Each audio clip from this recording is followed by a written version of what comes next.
Eh,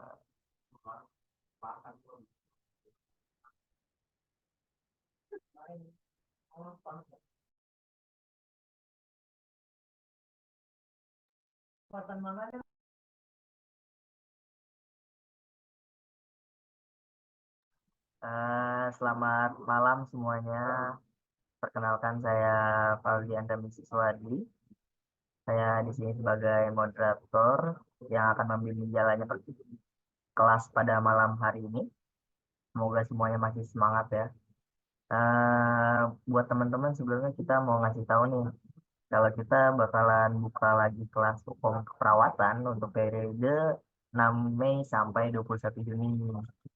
Nah, apa sih yang didapat dari periode ini? Lah, pertama, kita dapat 18 kali pertemuan. Setiap pertemuannya kita membahas 10 soal per pertemuan dengan cepat dan tepat.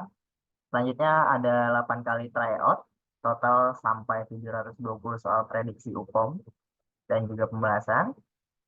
Selanjutnya ada kuis harian, total 180 soal per hari. Per pertemuannya yaitu 10 soal. Selanjutnya ada bonus e-book materi dan soal latihan hukum. Dapat free recording Zoom kelas 18 pertemuan, free sertifikat kelas hukum. Nah, dan juga dapat free recording kelas periode Maret sampai April. Nah, promo ini buat 50 peserta nih. Daftarnya bisa lewat WA via Bu Mimin ya. Eh, Baik, pada malam hari ini yang akan membahas soal yaitu Ibu Laili Nur Azizah, SKEP, Nurse MKEP. Nah,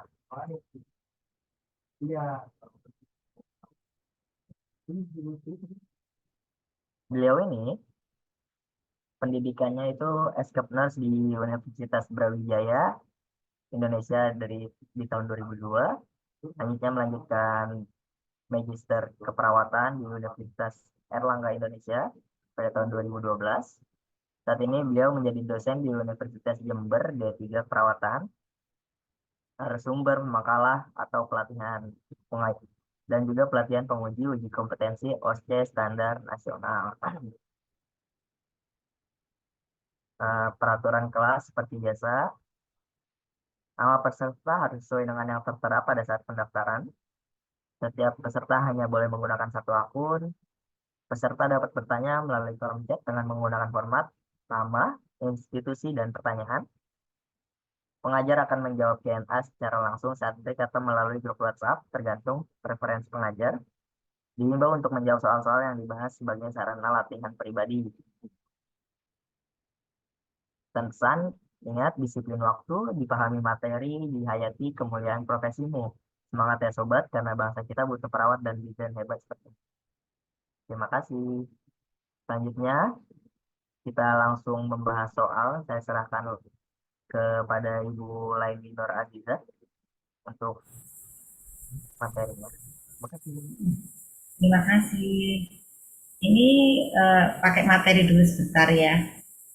Selamat Ya, Ibu boleh. malam. Ya, selamat malam teman-teman semuanya. Semangat berjuang-berjuang uji kompetensi. Semoga Anda sukses di kemudian hari. Mohon izin saya share screen sebentar.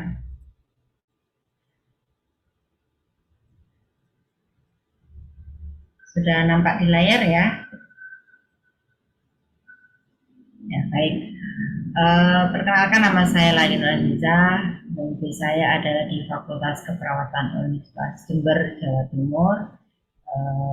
Pada malam hari ini mohon izin saya menyampaikan sedikit materi tentang keperawatan medikal bedah. Mungkin teman-teman sering mendengar tentang penyakit diabetes mellitus atau bahkan mungkin di lingkungan sekitar, orang tua, keluarga, tetangga, teman, bahkan mungkin ada yang menderita penyakit ini. Nah, kita bahas sedikit saja ya, nanti sebelum akhirnya kita akan membahas soal. Jadi penyakit diabetes mellitus itu adalah penyakit kronis yang biasanya adalah keturunan atau herediter. Keturunan atau herediter ini biasanya disebabkan karena kekurangan insulin absolut. Disebut absolut itu karena nol, insulinnya tidak ada sama sekali. Nah ini makanya biasanya dia disebut dengan diabetes tipe 1. Atau bisa juga karena kekurangan insulin relatif. Insulin relatif itu artinya insulinnya ada, cukup, tapi tidak optimal bekerjanya. Nah, kekurangan insulin relatif ini biasanya terjadi pada pasien diabetes tipe 2. Pasien diabetes tipe 2 itu biasanya terjadinya adalah setelah usia 40 tahun. Penyakit diabetes ini biasanya ditandai dengan hiperglikemi atau peningkatan kadar gula darah dan glukosuria atau adanya glukosa di dalam darah. Adanya glukosa di dalam urin.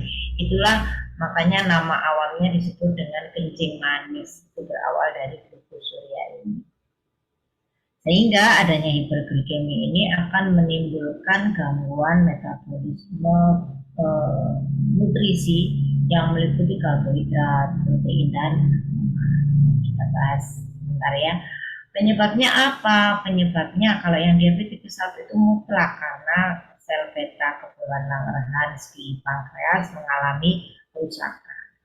Bisa juga karena sel beta gagal mensekresikan insulin. Bisa juga karena kelainan fungsi atau jumlah sel beta, biasanya ini genetik. Atau juga karena faktor-faktor lingkungan yang bisa mengubah fungsi dan integritas sel beta. Penyebab lainnya bisa karena gangguan sistem imun, karena kelainan aktivitas insulin, karena kegemukan, karena penyakit lain atau keadaan lain, ya, misalnya kehamilan, ya, atau karena pankreatitis, adanya peradangan pada kelenjar pankreas. Bisa juga pasien trauma pankreas misalnya, kecelakaan sehingga mengalami cedera abdomen, yang mana nanti pankreasnya terkena juga. Nah itu akan mengalami diabetes juga, atau bahkan mungkin kelainan hormonal. Nah, apa saja gejalanya? Ini terbagi menjadi dua. Ada gejala khas dan ada gejala tidak khas. Ada keluhan khas dan keluhan tidak khas. Keluhan khasnya apa? Keluhan khasnya ini dikenal dengan 3P. Ya, teman-teman masih ingat semua ya, 3P itu poliuri, polidipsi, dan polifagi. Poliuri itu sering berkemih, sering kencing, ya, atau banyak kencing. Kalau polidipsi sering haus sehingga menyebabkan sering minum. Kalau polifagi ini adalah sering lapar sehingga menyebabkan banyak makan. Serta gejala yang satu lagi adalah berat badan menurun cepat. Ini yang menjadi kekhasan dari diabetes. Karena apa? Loh, sudah polifagi, banyak makan, seharusnya kan gemuk ya, berat badannya bertambah. Ini tidak, malah berat badannya menurun dengan cepat. Sedangkan keluhan tidak khas lainnya dari diabetes adalah adanya kesemutan, gatal di daerah genitalia, keputihan, infeksi yang sulit sembuh, bisul yang tidak pernah sembuh, ya, hilang timbul, penglihatan kabur, cepat lelah, mudah mengantuk. Kenapa ini tidak khas? Karena gejala-gejala yang berada di kolom kanan ini seringkali dialami oleh penyakit-penyakit lain. Contohnya kesemutan, itu kan dialami juga oleh pasien stroke. Gatal di daerah genitalia ini dan serta keputihan ini banyak dialami oleh pasien-pasien di maternitas. Infeksi yang sulit sembuh ini kan penyakit-penyakit intergumen, bisul juga itu penyakit intergumen. Peringatan kabur sehingga menimbulkan katarak atau glaukoma, ini kan penyakit-penyakit gangguan mata, ya, dan sebagainya. Tapi ini justru menjadi keluhan tidak khas pada penyakit diabetes. Nah, sekarang coba kita, sebelum memahami diabetes, teman-teman wajib memahami tentang metabolisme glukosa. Karena tanpa pemahaman terhadap metabolisme glukosa ini, teman-teman akan kesulitan memahami patologi dari penyakit diabetes. Nah, kita awali dari makanan dulu. Apapun yang kita makan, apakah itu nasi, kentang, roti, ya, atau nasi pecel, daging, telur, tempe, tahu, susu, ya, itu semua nanti terbagi menjadi dua kelompok. Kelompok pertama ada kelompok karbohidrat dan kelompok kedua adalah kelompok non karbohidrat. Kalau kita makan nasi, kentang, roti, itu nanti akan masuk ke golongan karbohidrat. Karbohidrat ini disebut sebagai sumber glukosa utama. Kenapa? Dari karbohidrat inilah yang nanti akan dilakukan metabolisme terlebih dahulu. Ya, jadi karbohidrat ini akan diubah menjadi glukosa. Jadi sebenarnya walaupun kita tidak makan manis, minum manis, ya sebenarnya apapun yang kita makan tuh semuanya nanti akan dirubah menjadi glukosa. Ya. Nah, kita kembali ke karbohidrat ya. Jadi karbohidrat ini akan berubah menjadi glukosa. Untuk selanjutnya akan menjalani proses glikolisis atau pembakaran, pemecahan glukosa. Untuk apa? Untuk dibakar. Jadi glukosa ini nanti akan dikirim ke sel darah merah sebagai pusat pembakaran atau sebagai dapurnya pembakaran yang nanti akan dibakar, dirubah menjadi energi. Energi ini nantinya akan dikirimkan ke jaringan-jaringan. Ya. Nah, kemudian apakah semua yang kita makan dari karbohidrat itu akan dibakar? Tidak. Sebagian akan dibakar dan sebagian akan disimpan. Disimpan di dalam hepar dalam bentuk glikogen melalui proses glikogenesis. Genesis itu artinya pembentukan, glikogen itu artinya glikogen. Jadi disimpan dalam bentuk glikogen. Untuk apa disimpan? Seperti halnya kita punya nomor rekening tabungan, maka uang yang ada di rekening tabungan itu adalah untuk simpanan. Simpanan ini digunakan untuk kapan? Saat uang cash di dompet kita habis. Seperti halnya glikogen, kapan glikogen ini akan dipakai? Saat kita nggak makan, saat kita puasa. Contohnya kemarin kita puasa Ramadan 12 jam nggak makan, maka meskipun kita tidak makan, tetapi kita punya cadangan di hepar dalam bentuk glikogen yang nanti akan siap untuk diubah menjadi glukosa dan dilakukan pembakaran. Itu yang kedua ya, setelah glikolisis adalah glikogenesis. Nah, kemudian glukosa ini juga akan disimpan di jaringan adiposa maupun otot. Nah, proses glikolisis dan glikogenesis ini, proses pembakaran dan proses penyimpanan di hepar ini, semuanya adalah andil atau peran utama dari hormon insulin. Nah, kita udah kenal ya, hormon insulin ini adalah hormon yang disekresikan oleh kelenjar pankreas. Nah, nanti seperti yang saya sampaikan tadi, saatnya kita nggak makan atau saat kita puasa, maka glikogen akan memecah menjadi glukosa. Glikogen akan dipecah menjadi glukosa, dirubah menjadi glukosa melalui proses yang namanya glikogenolisis, pemecahan glikogen. Ya, dirubah menjadi glukosa untuk diapakan? Untuk dimanfaatkan, untuk dibakar, akan melalui proses glikolisis, dibakar dan dirubah menjadi energi. Bagaimana dengan makanan yang kita sebut tadi, misalnya sayuran, daging, telur, ayam, ya, tempe, tahu. Ini masuk di mana? Ini masuk di bahan-bahan non karbohidrat. Nah, non karbohidrat ini nanti masih diproses nanti. Ya, akan disimpan dulu ya, disimpan dulu di jaringan subkutan, di jaringan otot dan sebagian di jaringan hepar. Terus pemanfaatannya kapan? Pemanfaatannya adalah ketika sudah tidak ada cadangan glikogen di hepar, maka bahan-bahan non karbohidrat ini akan dirubah menjadi glukosa melalui gluconeogenesis. Genesis artinya pembentukan, neo artinya baru, gluko artinya glukosa. Jadi pembentukan glukosa dari bahan baru. Bahan baru ini bukan bahan yang utama, artinya adalah bahan yang nomor 2. Ya. Nah, setelah memahami ini, harapannya adalah teman-teman bisa paham bagaimana peran insulin, bagaimana peran glukagon. Nah, kalau tadi peran insulin adalah ketika glukosa itu tinggi di dalam darah, maka insulin langsung bekerja untuk mengurangi atau menurunkan kadar glukosa dalam darah itu dibagi menjadi 2. dipecah melalui proses glikolisis untuk jadi energi dan disimpan di hepa dalam bentuk glikogen melalui proses glikogenesis.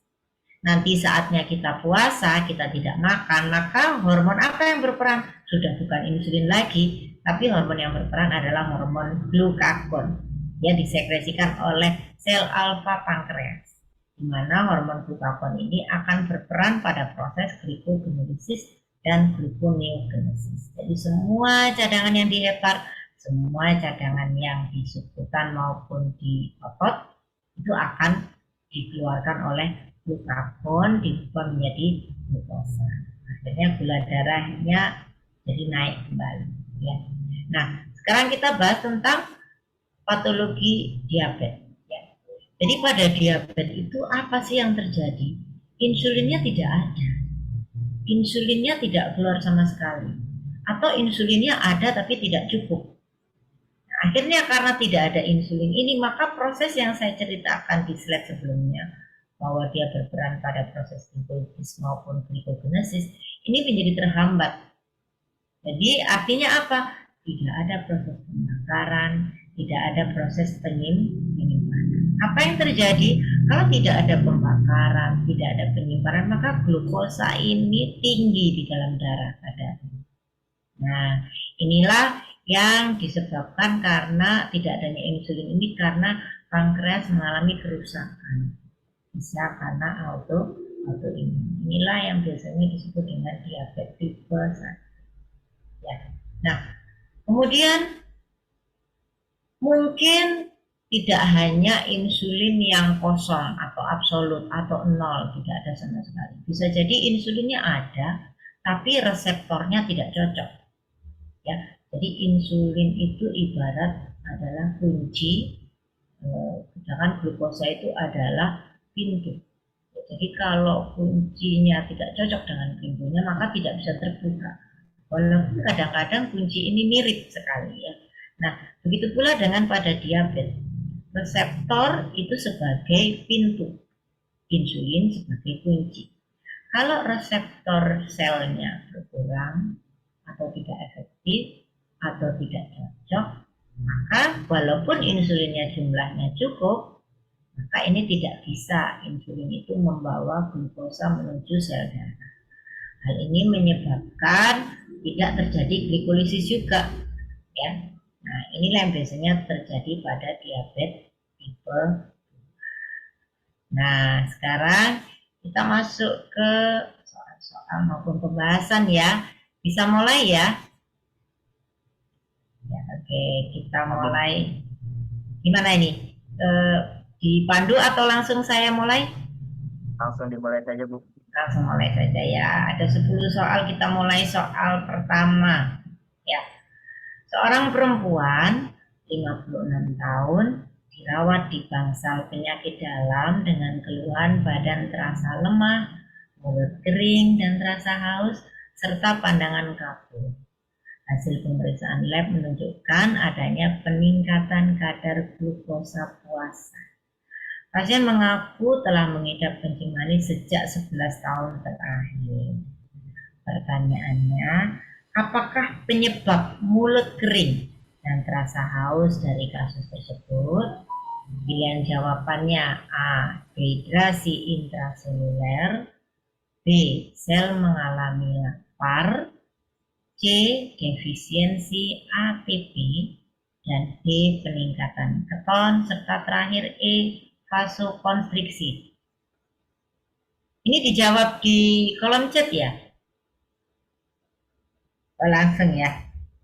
Oke, kita tunggu jawabannya. Jawabannya D. Peningkatan keton. Baru satu orang yang menjawab.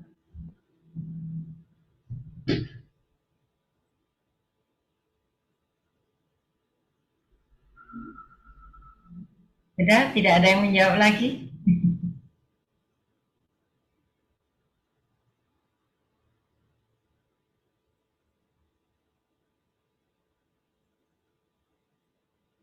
Kita lanjut membahas kah? Kita tunggu sebentar lagi, Bu, sampai 1 menit. Oh iya, oke, kita tunggu.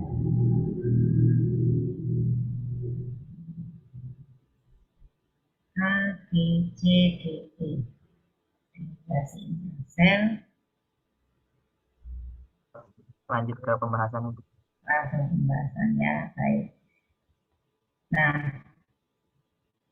ternyata jawabannya apa? Jawabannya A. Apa kata kuncinya? Begitu kita melihat di eh, soal tadi, ya. Jadi pertanyaannya, coba lihat pertanyaannya. Mulut kering dan terasa haus. Jadi sebenarnya dua tanda ini adalah tanda mutlak yang dimiliki oleh dehidrasi intrasel. Ini karena eh, apa namanya, glukosa tidak bisa membawa apa namanya, insulin tidak bisa membawa glukosa ke dalam sel, akhirnya mengalami dehidrasi intrasel. Tanda-tandanya dehidrasi intrasel adalah ini, mulut kering dan haus. Kita bahas. Ya, bagaimana dengan jawaban B? Jawaban B ditulis bahwa sel mengalami lapar. Selnya kelaparan. Kalau selnya kelaparan, itu pada pasien diabetes biasanya ditandai dengan mudah lapar dan berat badan turun tanpa sebab. Nah, itu udah satu poin yang kita dapatkan ya. Jadi kalau gejalanya lapar dan BP turun tanpa sebab, maka ini biasanya akan disebabkan oleh sel yang mengalami kelaparan yang kita sebut tadi polifagi. Jangan yang C, bagaimana dengan defisiensi ATP? Defisiensi ATP ini biasanya pada pasien DM akan ditandai dengan gejala kelemahan, kelelahan dan nyeri otot. ATP ini kan yang nanti akan menimbulkan energi ketika sudah diubah menjadi energi. Nah, tentu harus sudah melalui pembakaran. Nah, ini belum sampai mengalami pembakaran, maka inilah yang nanti disebut dengan defisiensi ATP. Sedangkan pada kasus tidak ada gejala mudah lapar, belum muncul gejala berat badan turun tanpa sebab, tidak ada apa namanya, kelemahan ya. Jadi hanya tadi menjawab tentang apa namanya, intinya adalah pertanyaannya tentang haus dan mulut kering. Kemudian yang D, bagaimana dengan peningkatan keton? Keton ini biasanya dialami oleh pasien diabetes yang sedang mengalami komplikasi KAD, ketoasidosis diabetes. Gejalanya apa? Sama, gejalanya ada hausnya, tapi dia akan sering bervomit dan satu hal yang khas adalah mulut berbau aroma bunga. Ya, ini yang khas dari KAD. Sedangkan pada kasus tidak ada mulut berbau aroma bunga.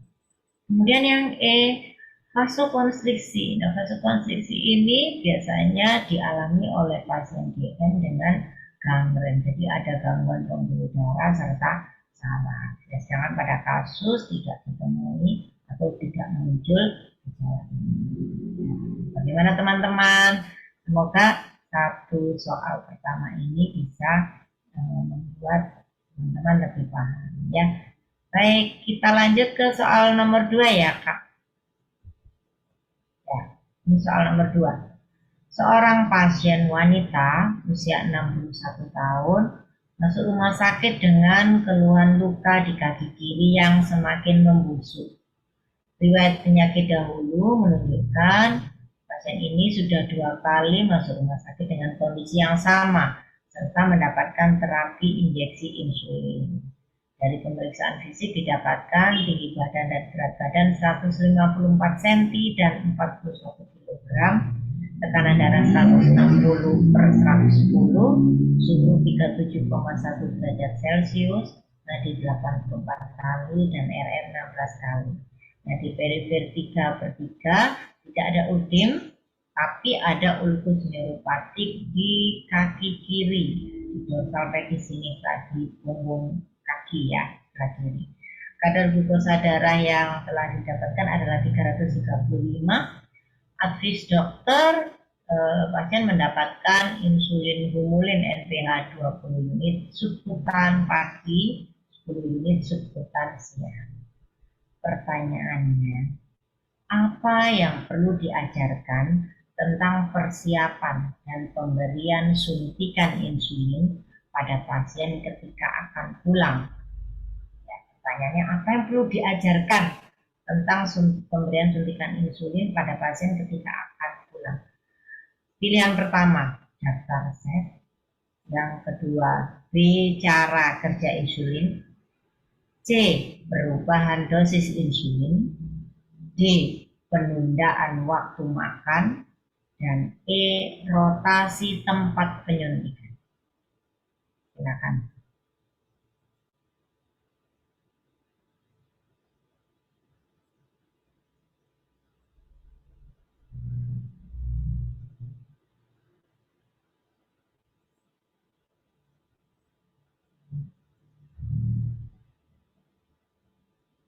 Ada dua jawaban, C dan D.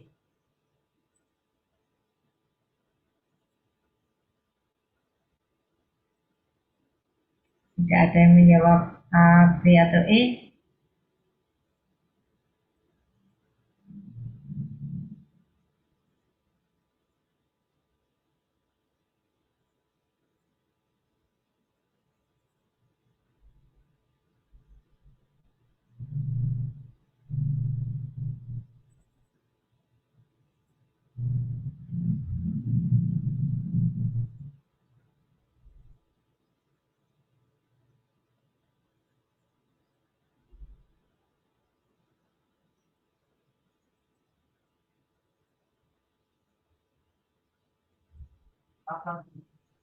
Sudah Ibu, kita lanjut Ya, pembahasan. lanjut pembahasan ya. Kira-kira apa jawabannya nih? Apa yang perlu diajarkan tentang persiapan dan pemberian insulin? Ingat, kata kuncinya adalah ini ya, persiapan dan pemberian insulin. Ya, kita ini mau ngajari bagaimana caranya nyuntik. Ya. Kalau pasien sudah ada luka di kaki dan dia juga mendapatkan insulin dari dokter, apalagi dosisnya berbeda antara siang dan malam ya. Maka jawaban yang paling tepat adalah E. Kenapa? Coba teman-teman lihat. Jawaban A sampai dengan D itu hanya ilmu saja. Itu hanya menjelaskan saja. Ya, terlepas dari apakah ini penjelasan ini yang harus disampaikan oleh medis atau dokter atau oleh perawat. Tapi intinya A sampai E itu adalah ilmu saja. Hanya menjelaskan bahwa kalau dokter resep itu tidak perlu dijelaskan ya, karena ini sudah wewenang medis. Tentang cara kerja insulin, ini bisa dijelaskan singkat ketika dirawat inap, ya kan?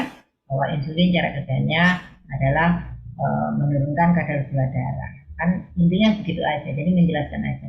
Tentang perubahan dosis insulin dari sekian ke sekian, ini wewenang medis yang menjelaskan.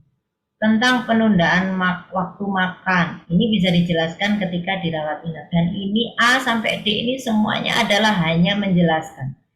Hanya E saja yang ini tidak butuh penjelasan, tidak hanya butuh penjelasan tetapi juga butuh praktek. Jadi jawaban E ini adalah meliputi ilmu dan keterampilan. Ya, kita perlu menjelaskan kepada pasien dan menunjukkan serta mendemonstrasikan bagaimana seharusnya nanti pemberian insulin di rumah. Kalau dia mendapatkan pen, bagaimana cara posisi pen itu diletakkan di tubuh pasien. Anggota tubuh mana yang bisa disuntikkan? Berapa sudut penyuntikannya? Nah, ini kan tidak cukup dengan penjelasan, tetapi harus dipraktekkan. Jadi jawaban yang tepat adalah apa yang perlu diajarkan tentang pemberian insulin pada pasien sebelum dia pulang adalah rotasi tempat penyuntikan. Ya, karena ini nanti harus ya. Semangat untuk teman-teman yang masih belum menemukan titik pemahaman di soal kedua. Semoga ini menambah ilmu bagi teman-teman semua. Kita masuk ke soal nomor 3. Seorang perempuan usia 45 tahun masuk rumah sakit dengan keluhan mata berkunang-kunang kedua telapak kaki seperti mati rasa. Hasil dari riwayat penyakit dahulu menunjukkan pasien sering masuk rumah sakit dengan diagnosis diabetes mellitus. Pemeriksaan fisik didapatkan tensi 130/95, kemudian suhu 37,8, ya, nadi 68 kali dan RR 20 kali. Kadar glukosa darah saat itu 612 mg per desiliter. Pertanyaannya, apakah komplikasi yang bisa meningkatkan risiko terjadinya infeksi kaki pada pasien diabetes ini? Apakah komplikasi yang bisa meningkatkan risiko terjadinya infeksi kaki pada pasien diabetes? A. Nefropati. B. Hipoglikemia. C. Retinopati proliferatif. D. Penyakit arteri koroner. Dan E. Penyakit vaskuler perifer.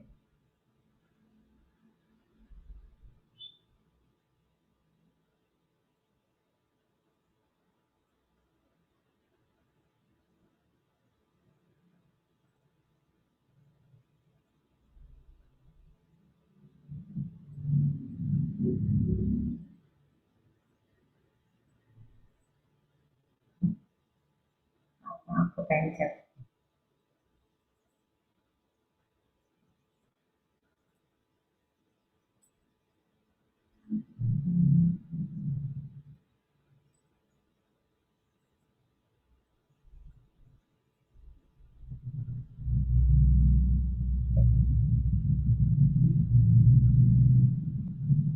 Jawabannya kok pada E semua ya. Langsung kita bahas ya. Kira-kira jawabannya apa? Oke, kita bahas. Apa komplikasi yang bisa meningkatkan resiko infeksi kaki pada pasien diabetes? Nah, jawabannya adalah E. Karena pertanyaannya sudah jelas infeksi kaki, maka penyakit-penyakit kaki pada pasien diabetes itu adalah akibat dari adanya gangguan vaskuler perifer ya. Kalau nefropati jelas itu pasien akan mengalami gangguan pada ginjal. Kalau hipoglikemia dia beresiko penurunan kesadaran. Kalau retinopati dia akan beresiko mengalami gangguan penglihatan. Kalau penyakit arteri koroner dia beresiko mengalami komplikasi penyakit kardiovaskuler atau penyakit jantung ya, sumbatan pada jantung. Nah, khusus infeksi kaki biasanya adalah karena komplikasi penyakit vaskuler perifer. Ya, ini jawaban yang mutlak ya, jadi tidak perlu dibahas lagi. Kita masuk ke soal nomor 4. Seorang wanita usia 54 tahun hari ini boleh pulang setelah dilakukan 7 hari perawatan gangren diabetes. Kondisi awal saat masuk rumah sakit adalah terdapat lepuh pada ibu jari kaki kiri, dimensi luka 1,5 cm, mengalami penurunan sensasi sentuhan pada sebagian besar kaki kiri, glukosa darah puasa 167 mg per desiliter. Saat ini luka telah menutup dengan sempurna. Pertanyaannya, manakah dari pernyataan berikut yang mengindikasikan bahwa pasien paham tentang penyuluhan perawatan kaki di rumah? Mana dari pernyataan berikut yang menunjukkan bahwa pasien itu paham tentang bagaimana perawatan kaki di rumah? Pilihannya adalah A. Saya akan bertelanjang kaki selama di rumah, kata pasien. B. Saya selalu membeli sepatu segera setelah toko buka. C. Saya akan memeriksa kaki saya apakah lecet atau memar setiap malam. D. Jika saya punya luka lepuh, saya akan memberi alkohol dan membalutnya. E. Saya menghindari konsumsi ikan karena bisa memperburuk kondisi luka di kaki saya. Silakan dijawab. Semangat. Dari pernyataan pasien ini mana yang menunjukkan bahwa pasien paham bagaimana caranya perawatan kaki di rumah?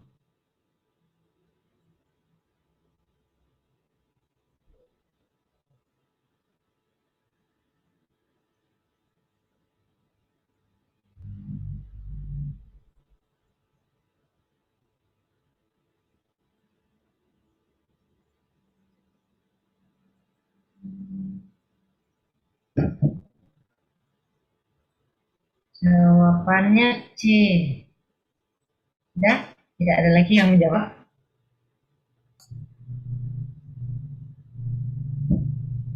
Oke, langsung kita bahas ya. Kira-kira 5 pernyataan pasien ini mana yang menunjukkan bahwa dia paham tentang bagaimana perawatan kaki selama di rumah? Ya. Apakah saya akan berjalan kaki? Apakah saya akan langsung beli sepatu? Apakah saya cek kaki saya setiap malam? Apakah saya beri alkohol pada luka kaki saya? Ataukah saya nggak makan ikan? Jawabannya adalah Jawabannya adalah C. Ya, kata kuncinya adalah ini memberikan edukasi. Jadi edukasi yang benar dari 5 hal itu adalah bagaimana supaya pasien ini tidak mengalami gangren kembali. Jadi mengutamakan supaya pasien itu proaktif. Makanya pasien harus selalu terus-menerus monitoring atau melihat kondisi kakinya. Jadi dia tidak boleh selama di rumah harus tetap menggunakan alas kaki, tidak boleh bertelanjang kaki, harus menggunakan sepatu sesuai ukuran kakinya, jadi tidak bisa beli di toko sepatu secara umum, harus menggunakan cairan desinfeksi yang sesuai. Nah, alkohol itu adalah bukan cairan desinfeksi untuk luka, ya, malah dia akan justru mencederai kulit. Maka opsi yang paling benar adalah memeriksa kondisi kaki setiap hari. Semangat teman-teman, sudah 4 soal yang kita bahas dan teman-teman sudah menjawab 2 dengan baik. Kita masuk ke soal nomor 5. Seorang laki-laki 58 tahun datang ke UGD rumah sakit dalam kondisi lemah, diare 9 kali dalam 1 hari, muntah 1 kali, turgor kulit menurun, bau nafas beraroma buah. Saat dilakukan pemeriksaan glukosa darah sewaktu didapatkan kadar 329 mg per desiliter. Kadar pun meningkat dan diagnosis sementara oleh dokter adalah pasien mengalami hiperglikemia. Pertanyaannya, masalah keperawatan yang muncul adalah hipovolemia. Kriteria hasil dari masalah ini, masalah status cairan ini adalah A. Apakah kriteria hasil dari masalah hipovolemia ini? A. Turgor membaik. B. Frekuensi nadi membaik. C. Pengisian vena meningkat. D. Tidak terdapat dyspnea. Dan E. Intake cairan membaik. Silakan dijawab.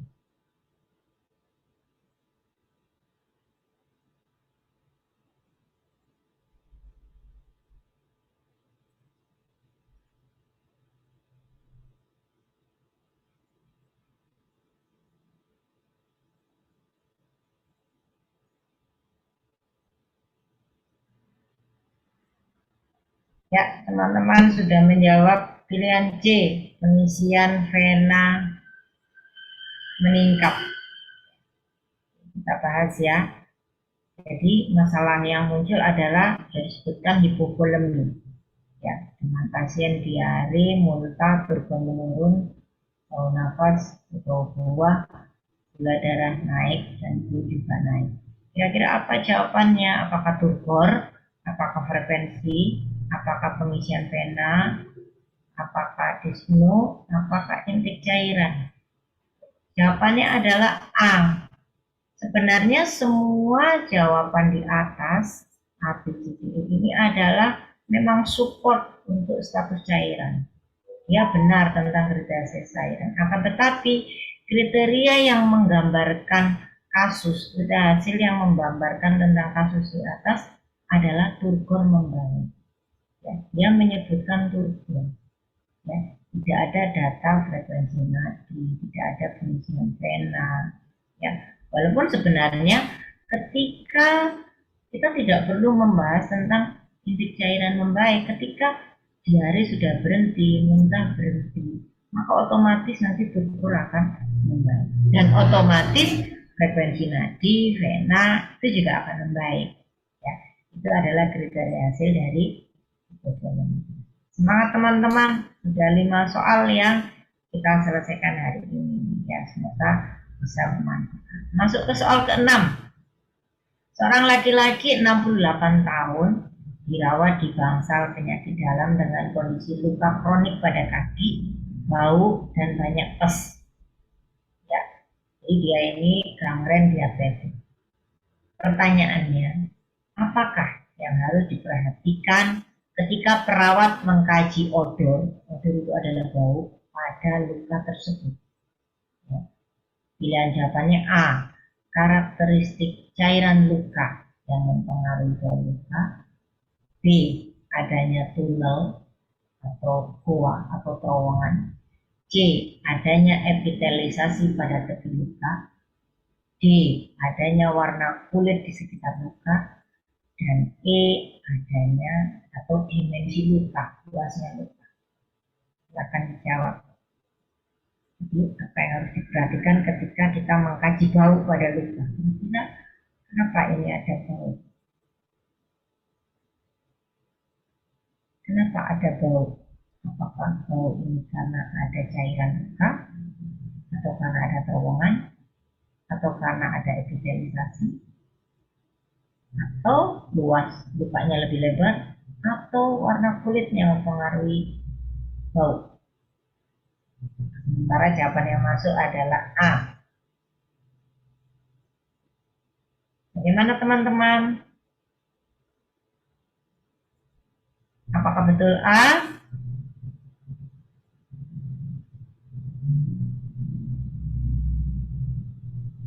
Oke, kita bahas ya. Betulkah A? Ya. Nah, ternyata betul. Semangat untuk teman-teman yang sudah menjawab A. Jadi kata kuncinya adalah ada luka, ada bau, ada pes atau cairan luka. Nah, odor atau bau pada luka gangren ini disebabkan oleh adanya kumpulan bakteri bercampur dengan keringat yang nanti akan menghasilkan protein dan bisa jadi bercampur dengan cairan luka. Nah, kumpulan bakteri, keringat, dan cairan luka inilah yang menimbulkan bau. Jadi yang sudah kita bahas tadi, apa yang harus diperhatikan saat perawat mengkaji odor atau bau pada luka? Ya berarti harus cairan dulu yang pertama dilihat. Mana cairannya? Kalau tidak tampak, kita cari gimana cairannya. Nah, biasanya cairan itu juga ada pada tunnel.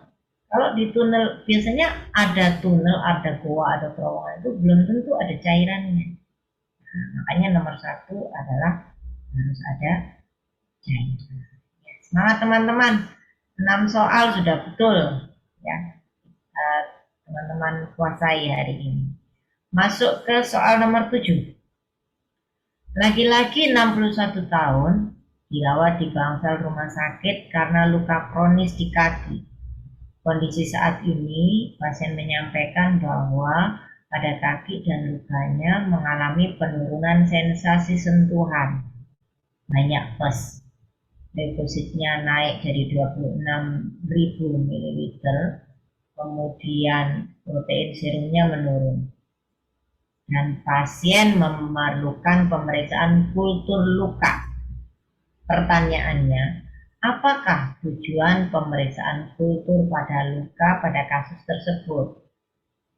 Pilihannya A, menentukan ketepatan terapi antibiotik.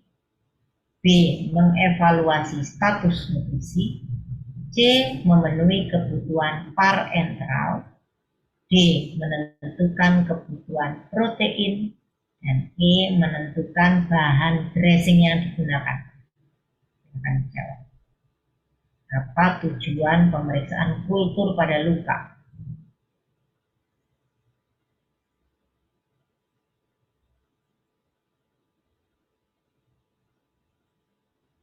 Tidak ada yang menjawab.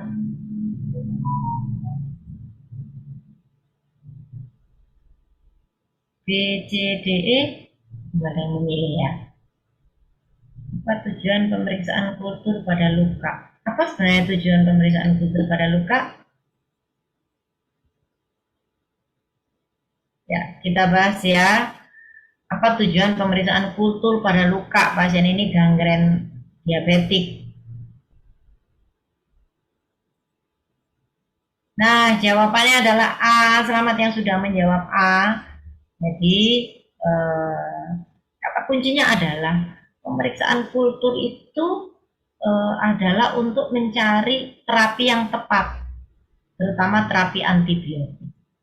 Ya, seperti halnya kita seringkali mendengar bahwa kita nggak boleh sembarangan minum antibiotik. Memang benar, kita harus mendapatkan antibiotik yang tepat, yang sesuai dengan bakteri yang ada di dalam tubuh kita.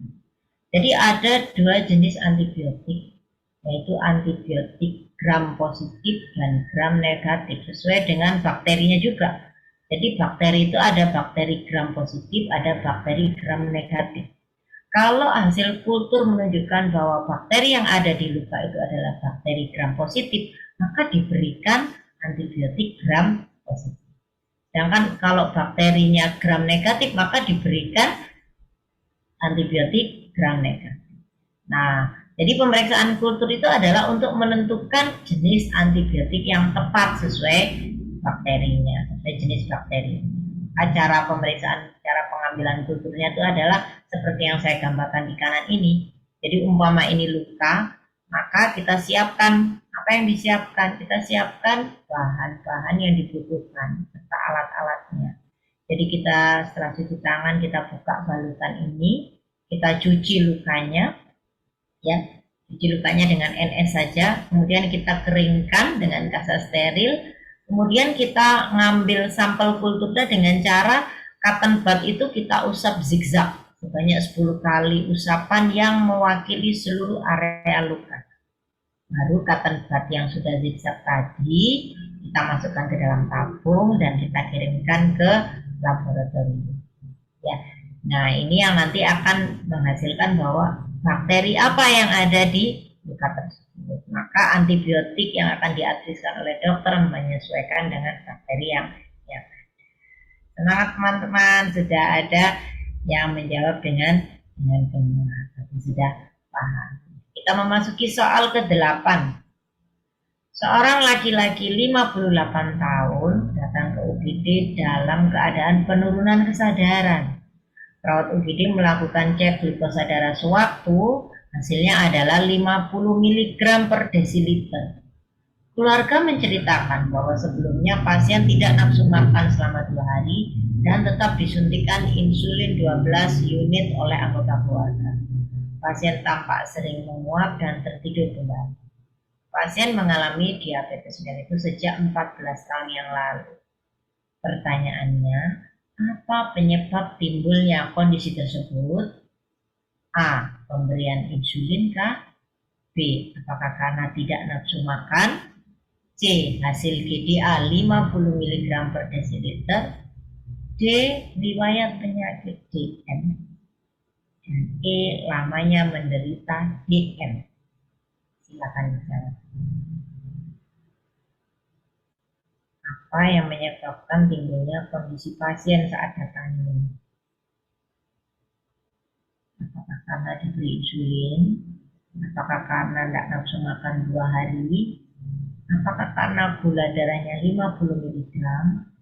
Atau karena riwayat penyakit DM-nya? Atau karena dia 14 tahun sakit DM?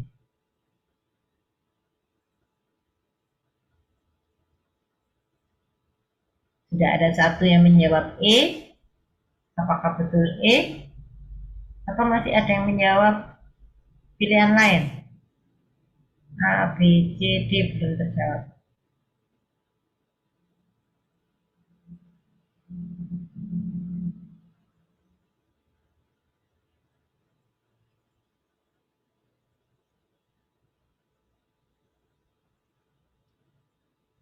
Oke, sudah 1 menit kita bahas ya. Kira-kira apa yang menyebabkan pasien penurunan kesadaran?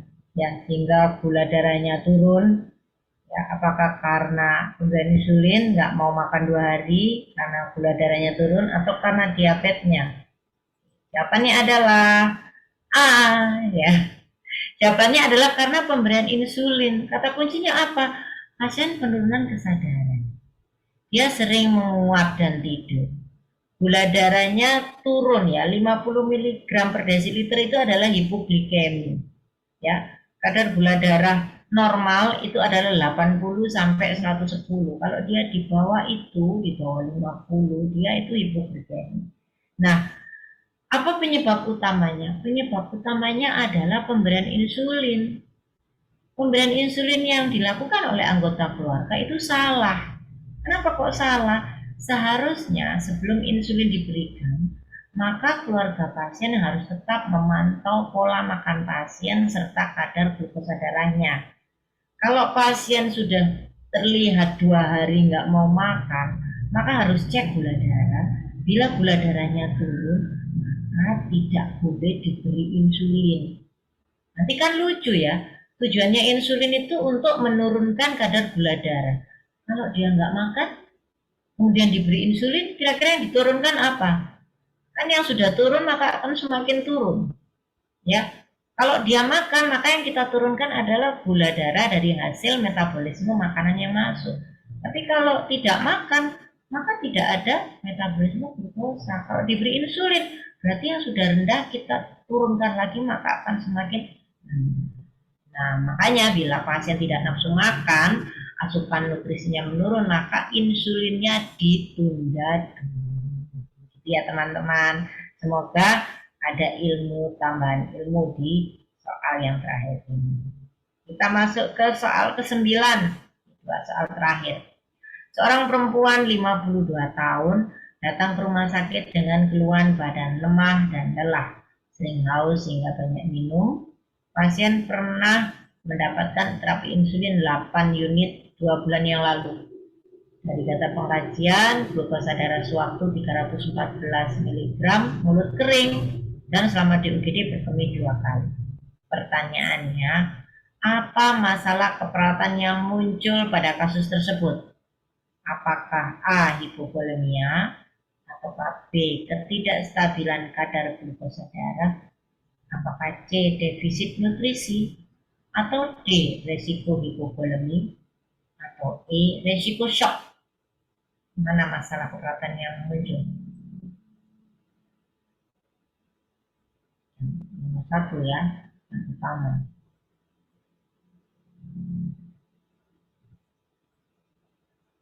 Ada 1 yang menjawab. Kira-kira benar atau enggak ya menjawab B ini?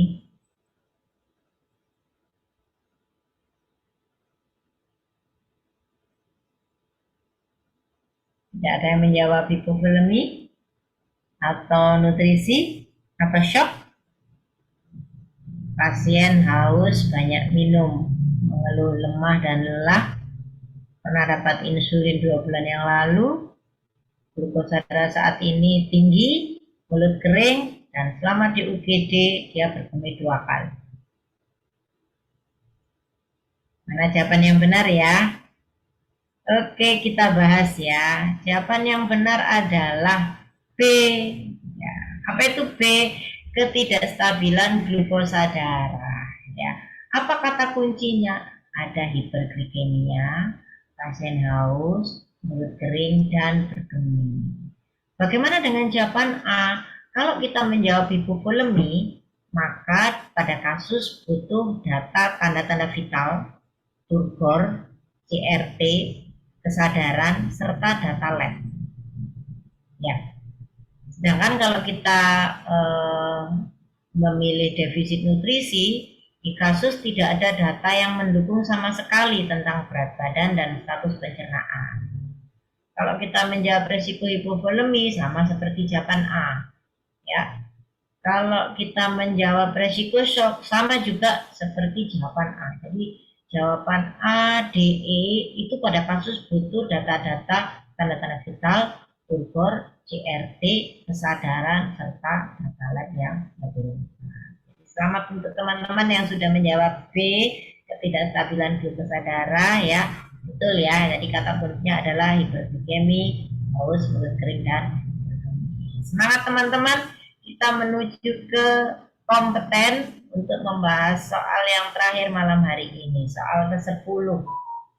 Seorang laki-laki 49 tahun hari ini menjalani hari ketiga pasca amputasi karena gangren diabetes. Jadi pasien itu sudah diamputasi, sudah hari ketiga.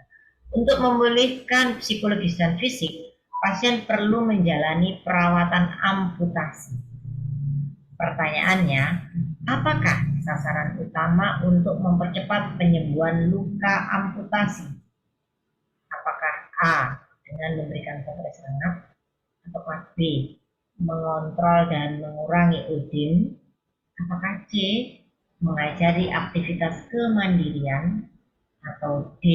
mempersiapkan mobilisasi mencegah kontraktur, atau E. membantu penerimaan kondisi diri? Silakan dijawab.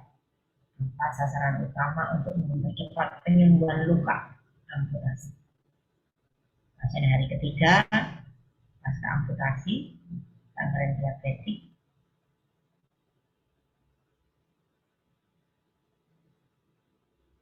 Apa sasaran utama untuk mempercepat penyembuhan luka? Ada satu yang sudah menjawab. Jawabannya E. Apakah nanti betul bahwa pasien dengan dibantu penerimaan kondisi dirinya maka mempercepat penyembuhan luka? Tidak ada yang menjawab lainnya. Jawab A mungkin. Oh, harus diberi kompres hangat, Bu. Oh, harus kontrol dan mengurangi OJM. Oh, harus diajari mandiri. Atau langsung disiapkan untuk mobilisasi. Yang mana ya? Kita bahas jawabannya ya. Kira-kira apa ini yang betul jawabannya? Sasaran utama mempercepat penyembuhan luka. Jawabannya adalah B. Ya, kata kuncinya adalah penyembuhan luka dan ada odin. Ya, jadi biasanya pasien-pasien hari ketiga pasca luka, treatment luka, perawatan luka itu adalah masa-masa di mana terjadi odin karena kan mengalami inflamasi. Ya, maka sasaran utama yang mempercepat penyembuhan luka adalah mengontrol dan mengurangi odin. Dengan cara apa? Ini pasien amputasi, yaitu jadi harus kita kontrol ujung stamnya. Stam itu adalah daerah kaki yang sudah dibuntung itu. Jadi kita menyiapkan bagaimana caranya mengontrol dan mengurangi odin dengan cara membentuk stam. Kalau pembentukan stamnya itu pada gambar yang kanan ini ya. Jadi stam itu kaki yang buntung. Ini harus kita rawat supaya tidak udin. Jadi kita balut sebagus mungkin supaya buntungnya ini bagus, supaya stamnya ini bagus. Kenapa stamnya ini harus bagus, nggak boleh udin, harus melengkung, mengecil ke bawah. Karena ini yang nantinya akan dipasang prostesis. Teman-teman paham ya prostesis? Prostesis itu adalah kaki palsu. Jadi pasien amputasi itu beda ya. Kalau dia pakai kursi roda dengan pakai kaki palsu. Kalau pakai kaki palsu, pasien pasca amputasi ini dia akan merasa pede. Percaya dirinya akan tinggi. Citra tubuhnya akan membaik dibanding dengan pasien pasca amputasi yang harus berkursi roda. Nah, untuk itulah stam-stam ini yang harus kita rawat dengan baik supaya dia oval ujungnya, supaya bisa masuknya ke protesis ke kaki palsu itu celap bagus gitu ya. Bagaimana dengan jawaban A, memberi kompres hangat? Memberi kompres hangat itu bukan tata laksana penyembuhan luka. Memberi kompres hangat itu adalah tata laksana mengurangi nyeri. Kalau memang pasien ini mengalami nyeri, ya biasanya memang mengalami nyeri ya. Nah, bagaimana dengan jawaban C, mengajari aktivitas kemandirian? Mengajari aktivitas kemandirian itu sasaran utama perawatan mandiri. Kan perawatan pasien pasca amputasi itu ada perawatan untuk nyeri, perawatan penyembuhan luka, perawatan mandiri, mobilisasi, dan memperbaiki citra tubuh. Nah, untuk mengajari aktivitas kemandirian, ini adalah sasaran utama perawatan mandiri. Pasca amputasi hari ketiga ini belum waktunya untuk mengajari mandiri karena dia baru masih tahap penyembuhan luka. Bagaimana dengan jawaban D? Mempersiapkan mobilisasi lah, apalagi mobilisasi. Belum, belum saatnya untuk mobilisasi berdiri. Ya, dia mobilisasinya baru berbaring. Ya, nah biasanya kontraktur itu akan terjadi kalau dia sudah duduk dan berdiri. Itu sudah hari lebih dari hari seminggu. Ya. Kemudian bagaimana kalau menjawab E, membantu penerimaan kondisi diri. Itu adalah sasaran utama memperbaiki citra tubuh. Sebenarnya membantu penerimaan kondisi diri ini memang harus sudah dilakukan sebelum pasien amputasi supaya dia terus menerus mulai menerima kondisi dirinya bahwa tubuhnya sudah mulai berkurang, anggota tubuhnya tidak ada. Maka dengan membantu penerimaan kondisi diri ini akan memperbaiki citra tubuh sejak awal. Akan tetapi pertanyaan di kasus ini adalah apa sasaran utama mempercepat penyembuhan luka amputasi? Jadi jawabannya harus tepat sesuai pertanyaan ya. Jadi sasaran utama mempercepat penyembuhan luka amputasi adalah kontrol dan mengurangi dosis. Masya Allah. Semangat teman-teman. 10 soal sudah kita lalui hari ini dan teman-teman sudah 50% lebih ya, 60% sudah menjawab dengan tepat. Semoga dengan sering berlatih teman-teman akan semakin uh, menguasai secara optimal. Alhamdulillah. Sudah selesai ya Kak ya. Uh, kita, nah ini yang bisa saya sampaikan untuk teman-teman bahwa kita akan bisa menjadi ahli bila kita sudah mencoba ribuan kali, ribuan revisi, dan ribuan belajar lagi. Jadi teman-teman jangan patah semangat ketika gagal 1, 2, 3, 4, 5, 6 kali. Kenyataannya para ahli itu dia tidak menghitung berapa kali gagal, tapi dia akan tetap terus berusaha mencoba sampai kemudian sukses. Pesan saya, finish what you start. Jadi teman-teman selesaikan apa yang teman-teman sudah mulai. Jadi teman-teman sudah sejak awal semester 1 sudah mulai untuk bismillah supaya menjadi perawat yang baik, supaya menjadi perawat sesuai cita-cita dan harapan diri maupun keluarga, maka selesaikan saat ini dengan cara teman-teman mengakhiri dengan baik, teman-teman berusaha untuk menjadi kompeten dan akhirnya mendapatkan cita-cita sesuai harapan diri dan harapan kedua orang tua. Terima kasih atas kolaborasinya pada malam hari ini. Saya kembalikan kepada moderator.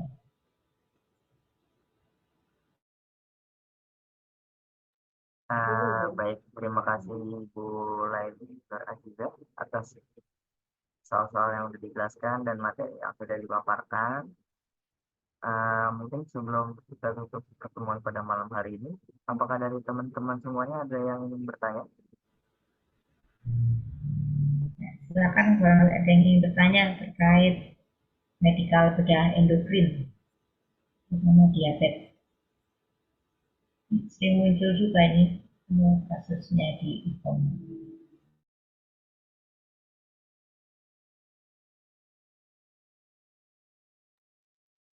Baik, mungkin jika tidak ada yang bertanya atau Kahan mau bertanya,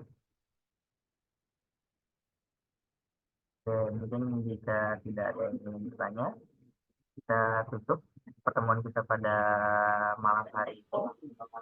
Terima kasih kepada Ibu Leli yang sudah menyempatkan waktunya dan memaparkan soal dan materi.